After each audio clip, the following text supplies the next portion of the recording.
अस्सलाम वालेकुम क्लास। आज हम स्टार्ट करेंगे प्लांट एनाटॉमी का लेक्चर नंबर 11। ठीक है, और उसका टॉपिक है, हमने पहले दो थ्योरीज पढ़ ली हैं, एपिकल मेरिस्टेम थ्योरी और हिस्टोजन थ्योरी। आज हम पढ़ेंगे tunica corpus theory. This theory is introduced by Schmidt in 1925। ठीक है, आफ्टर हिस्टोजेनिक थ्योरी। ठीक है, ये इंट्रोड्यूस हुई थी श्मिट ने कब कराई थी ये 1925 में। According to this theory to zones, जो एपिकल मेरिस्टेम है वो किस में डिवाइड होता है? टू जोन्स में। जो हमने हिस्टोजन पढ़ी है उसमें 3 जोन्स में डिवाइड होता था, इसमें किस में डिवाइड हो रहा है? 2 जोन्स में डिवाइड हो रहा है। एक है ट्यूनिका, दूसरा क्या है? कार्पस। उसमें हमने क्या कहा था? डर्मेटोजन, पेरिबलम और प्लीरोम। इसके अंदर 2 जोन्स हैं, एक क्या है? Tunica, second is corpus. Clear? First हम पढ़ते हैं tunica. Tunica is the outer most zone. सबसे आउटर जोन क्या होता है? ट्यूनिका होता है। ये किस पे कंसिस्ट करता है? 1 और 2 लेयर ऑफ सुपरफिशियल सेल। ये 1 या 2 लेयर ऑफ सुपरफिशियल सेल पे क्या करता है? कंसिस्ट करता है। सेल डिवाइड करते हैं एंटी क्लिनली। किस में सेल डिवाइड करते हैं? एंटी क्लिनली सेल क्या करते हैं? डिवाइड करते हैं इसमें। ट्यूनिका कार्पस थ्योरी है, श्मिट ने इसको 1925 में इंट्रोड्यूस कराया था। 2 जोन्स हैं इसके अंदर, ट्यूनिका और कार्पस। ट्यूनिका क्या है? आउटर जोन है, 1 और more layer of superficial cells पे कंसिस्ट करता है। इसके अंदर सेल किस में डिवाइड करते हैं? एंटी क्लिनली डिवाइड करते हैं। सिंगल लेयर ट्यूनिका मोनोकॉट्स के अंदर होता है और डाइकॉट्स के अंदर 2 लेयर ट्यूनिका होता है। सिंगल लेयर ट्यूनिका किसके अंदर होता है? मोनोकॉट्स के अंदर। डाइकॉट्स के अंदर क्या होता है? 2 लेयर ट्यूनिका प्रेजेंट होता है। Epidermis arises from tunica layer. Epidermis कहाँ से निकलेगी? ट्यूनिका लेयर से निकलेगी। अगेन कि 2 जोन्स के ऊपर ये थ्योरी कंसिस्ट करती है, ट्यूनिका और कार्पस। ट्यूनिका क्या होता है? आउटर मोस्ट जोन होता है। इसके अंदर 1 या 2 लेयर्स होती हैं सुपरफिशियल सेल्स की। ठीक है, सेल्स डिवाइड करते हैं एंटी क्लिनली। नेक्स्ट हमने देखा है कि सिंगल लेयर होता है ट्यूनिका मोनोकॉट्स के अंदर और डबल लेयर होता है ट्यूनिका डाइकॉट्स के अंदर। एपिडर्मिस निकलती है ट्यूनिका से। Tunica give rise to epidermis. Next है corpus, central zone called corpus. ये आउटर मोस्ट जोन था ट्यूनिका और ये क्या है? Central zone called corpus. Okay जी, इसमें सेल्स क्या होते हैं? Cells are large in corpus. Tunica से जो साइज है कार्पस के सेल्स का वो लार्ज होता है। Mass of corpus cells are covered by tunica. मतलब दरमियान में क्या आ गया है? कार्पस, और साइड पे क्या आ जाएगा? ट्यूनिका। कि ट्यूनिका के सेल ने कवर किया हुआ है कार्पस के सेल्स को। Divide in all planes. ये किस में डिवाइड कर रहा था? Anticlinally. ये किस में डिवाइड कर रहा है? All planes. ठीक है, ये ऑल प्लेन्स में डिवाइड कर रहा है, ये ऑल प्लेन्स में डिवाइड कर रहा है और ट्यूनिका एंटी क्लिनली डिवाइड करता है। क्लियर? ये पेरिफेरल पार्ट होता है, ये क्या होता है? सेंट्रल पार्ट होता है। Clear? It give rise to epidermis and it give rise to vascular bundle and stele. ठीक है, corpus give rise to cortex and vascular tissues. Okay, इस थ्योरी में हमने क्या पढ़ा है कि 2 जोन्स होते हैं, ट्यूनिका और कार्पस। ट्यूनिका जो होता है वो आउटर जोन है, जो कार्पस है वो सेंट्रल जोन है। ट्यूनिका के सेल एंटी क्लिनली डिवाइड करते हैं, कार्पस के सेल हर प्लेन में डिवाइड करते हैं। Tunica give rise to epidermis and corpus give rise to vascular bundle and cortex. 2 zones can be distinguish in tunica. Tunica के अंदर ही हमें 2 जोन्स मिलेंगे। ठीक है, ट्यूनिका के अंदर हमें क्या मिलते हैं? 2 जोन्स मिलते हैं। एक first in the central apical zone consist of few sales having large nuclear and vacuoles.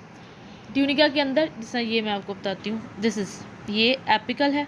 ठीक है, ये इसका ट्यूनिका है ना, दरमियान में इसके यहाँ पे कार्पस होगा। ट्यूनिका के अंदर 2 जोन्स होते हैं, फर्स्ट ये जो सेंटर में होता है, सेकंड ये जो पेरिफेरी में प्रेजेंट होता है। इसके अंदर जो ये वाले सेल हैं, इसके अंदर न्यूक्लियस भी होता है और वैक्यूल भी होते हैं। ये कौन सा एरिया है? ये ट्यूनिका कार्पस में ये जो ट्यूनिका है उसके अंदर मज़ीद क्या होते हैं? 2 जोन्स होते हैं, फर्स्ट जोन और सेकंड जोन।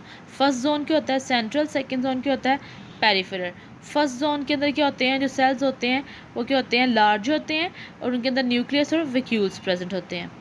सेकंड जोन किस में होता है, एपेक्स पे, ये देखें ना, sides of the apex, apex पे तो ये प्रेजेंट है ना, ये देखें, और ये साइड्स ऑफ द एपेक्स, ये एपेक्स की साइड पे प्रेजेंट है सेकेंड जोन।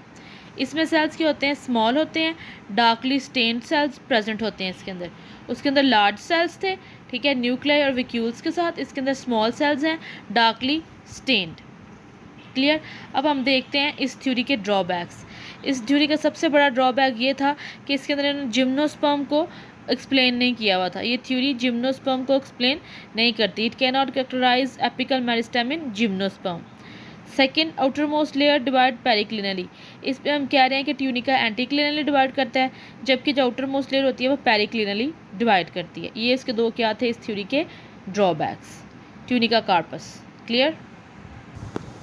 उसके बाद है हमारी theory number 4, it's histogenic layer theory. Histogenic layer theory is very similar to histogenic theory, ठीक है। इसको इंट्रोड्यूस कराया था डर्मन ने 1947 में आफ्टर ट्यूनिका कार्पस, ठीक है। इसके अकॉर्डिंग प्राइमरी हिस्टोजेनिक लेयर्स होती हैं। एपिकल मेरिस्टेम की क्या होती हैं, प्राइमरी हिस्टोजेनिक लेयर्स होती हैं। 3 बेसिक लेयर्स होती हैं, ठीक है। एक क्या होती है, L1, L2 एंड L3, मतलब layer 1, layer 2 and layer 3 histogenic layer theory के अकॉर्डिंग, ठीक है। हिस्टोजेनिक जो थ्योरी थी उसमें हम 3 जोन्स कह रहे थे, ठीक है, डर्मेटोजन, प्लीरोम और पैलिब्रम। हिस्टोजेनिक लेयर थ्योरी में हम जोन्स नहीं कह रहे बल्कि लेयर्स कह रहे हैं, ठीक है। 3 बेसिक लेयर्स हैं प्राइमरी हिस्टोजेनिक लेयर्स। वो 3 बेसिक लेयर्स कौन सी हैं, L1, L2 एंड L3।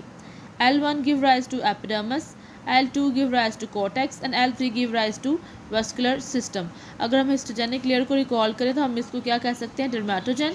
इसको हम क्या कह सकते हैं, पेरिब्लम। इसे हम क्या कह सकते हैं, प्लीरोम। क्लियर।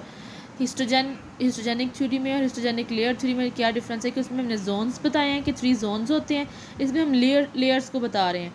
उसके अंदर हमने जोन्स का नाम रखे डर्मेटोजन, पेरिब्लम एंड प्लीरोम। इसमें हम इसके क्या नाम रख रहे हैं, L1, L2 and L3। L1 give rise to epidermis, L1 give rise to epidermis, L3 give rise to cortex and L3 give rise to vascular system and pit. Clear? Next हमारे पास है थ्योरी नंबर 5, वो क्या है, साइटोहिस्टोलॉजिकल theory. अब इसके नाम से हमें पता लग रहा है कि जो हमारी पहली थ्योरी थी ना उसको हमने इसलिए कर दिया था कि उसमें साइटोलॉजिकल एनालिसिस नहीं थे। इसके अंदर साइटोलॉजिकल भी, हिस्टोलॉजिकल भी। साइटोलॉजिकल मतलब सेल के एनालिसिस और हिस्टोलॉजिकल मतलब टिश्यू के एनालिसिस, दोनों को स्टडी करके इस थ्योरी को इंट्रोड्यूस कराया गया। उसके बाद हमने इससे पहले ट्यूनिका थ्योरी पढ़ी। ट्यूनिका थ्योरी में हमने क्या पढ़ा कि उन्होंने जिम्नोस्पर्म्स को एक्सप्लेन नहीं किया। इसके अंदर जिम्नोस्पर्म्स को भी एक्सप्लेन किया गया है, ठीक है। ये बेसिकली जिम्नोस्पर्म की थ्योरी है, जो साइटोहिस्टोलॉजिकल थ्योरी है। जो पहली हमारी थ्योरी का ड्रॉबैक था वो भी कवर हो जाएगा इसमें, जो हमारी थर्ड वाली थ्योरी का ड्रॉबैक है वो भी इसमें कवर हो जाएगा। क्लियर। इसको फोस्टर ने 1941 में क्या कराया था, इंट्रोड्यूस कराया था। मोस्टली जिम्नोस्पर्म की थ्योरी है, ठीक है। इसके अंदर जोन्स को रिकग्नाइज करते हैं on the basis of plane of division, कि किस प्लेन पे जो है ना सेल्स के अंदर डिवीजन होती है, उस बेस के ऊपर हम उसको जोन को नाम दे देते हैं। मतलब एंटी क्लिनल डिवाइड कर रहा है वो अलग जोन है, पेरिक्लिनल डिवाइड कर रहा है वो अलग जोन है, डायगोनल डिवाइड कर रहा है वो अलग जोन है। क्लियर। फोस्टर ने 1941 में थ्योरी इंट्रोड्यूस कराई, साइटोहिस्टोलॉजिकल थ्योरी, जो मेन जिम्नोस्पर्म की थ्योरी थी। इस थ्योरी के बेसिक फीचर्स क्या हैं कि हम जोन्स को रिकग्नाइज करते हैं किस बेस के ऊपर, plane of division. Cytological and histological differentiation, मतलब साइटोलॉजिकल एनालिसिस भी करते हैं, सेल के एनालिसिस भी करते हैं, टिश्यू के एनालिसिस भी करते हैं, उनमें डिफरेंस देखते हैं कहाँ के सेल्स में कहाँ डिफरेंस है। अगर ये प्लेन ऑफ डिवीजन यहाँ पे एंटीक्लिनल डिवाइड कर रहा है, यहाँ पेरिक्लिनल डिवाइड कर रहा है, तो इन दोनों प्लेन्स के अंदर सेल्स में क्या डिफरेंस है, सेल की डिफ्रेंशिएशन, इन दोनों में टिश्यू की क्या डिफ्रेंशिएशन है, हिस्टोलॉजिकल डिफ्रेंशिएशन। क्लियर। ओके। उसके बाद है complicated arrangement of groups of cells in meristem of shoot apex. ये जो अरेंजमेंट है वो क्या होती है, कॉम्प्लिकेटेड होती है। अच्छा जी, 3 प्लेन ऑफ डिवीजन इंट्रोड्यूस कराए हैं इसके अंदर, एंटीक्लिनल, पेरिक्लिनल और डायगोनल। एंटीक्लिनल क्या होता है, अगर सरफेस से राइट एंगल पर डिवीजन हो रही है, अगर डिवीजन कहाँ पे हो रही है, division is on the right angle to the surface, उसे हम क्या कहेंगे, एंटीक्लिनल। और अगर जो डिवीजन है वो पैरेलल टू सरफेस है तो हम उसे क्या कहेंगे, पेरिक्लिनल। और अगर किसी मखसूस एंगल पे, स्पेसिफिक एंगल पे, मतलब 45 के एंगल पे भी हो सकता है, 90 के एंगल पे भी हो सकता है, 180 पे भी हो सकता है, 170 भी, किसी भी स्पेसिफिक एंगल पे डिवाइड कर रहे हैं तो हम क्या कहेंगे, डायगोनल। क्लियर? ओके। अब ये जो हमने ये भी हमने कहा है ना कि इस थ्योरी के अंदर हम जो मेरिस्टेम को क्या करते हैं, जो जोन्स हैं उनको किस पर डिस्टिंग्विश करते हैं, on the basis of division, cytological and histological differentiation. Clear?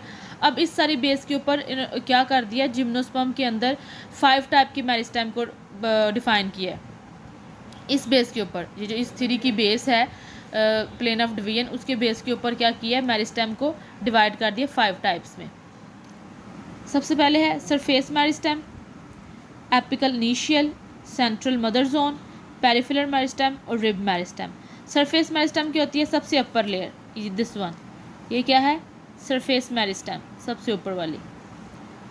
Apical initial, जब जो सेल हैं सरफेस मेरिस्टेम के वो एंटीक्लिनली डिवाइड करेंगे तो हम उन्हें क्या कहेंगे, एपिकल इनिशियल, कि यहाँ से इनिशियल सेल्स बन रहे हैं, डिवीजन स्टार्ट हुई है।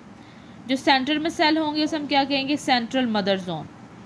सरफेस वाला एपिकल, सरफेस एपिकल, जब सरफेस एपिकल डिवाइड करते हैं तो हम उसे कहते हैं एपिकल इनिशियल। जो दरमियान वाले सेल्स होते हैं, सेंट्रल मदर जोन सेल, और जो साइड्स भी होते हैं सेंटर के, वो क्या हो गए, पेरिफेरल मेरिस्टेम। ठीक है? और जो दरमियान में इस तरह ट्रांसफर डिवीजन है, इस तरह ये देखिए दरमियान में डिवीजन नजर आ रही है ना, दिस वन, सेल डिवाइड कर रहे हैं ट्रांसफर्स, ये क्या हो गया है, रिब मेरिस्टेम। जिस तरह हमारी बॉडी के दरमियान में बिल्कुल रिब्स मूव करती हैं, तो ये बिल्कुल क्या है, इस पूरे प्लांट पार्ट के ऊपर ये रिब्स की तरह मूव कर रहे हैं ट्रांसफर्स, तो हम इसे क्या कह देंगे, रिब मेरिस्टेम। क्लियर? नेक्स्ट हमारी थ्योरीज आएगी, अब हम नेक्स्ट लेक्चर में देखेंगे। Okay, thank you.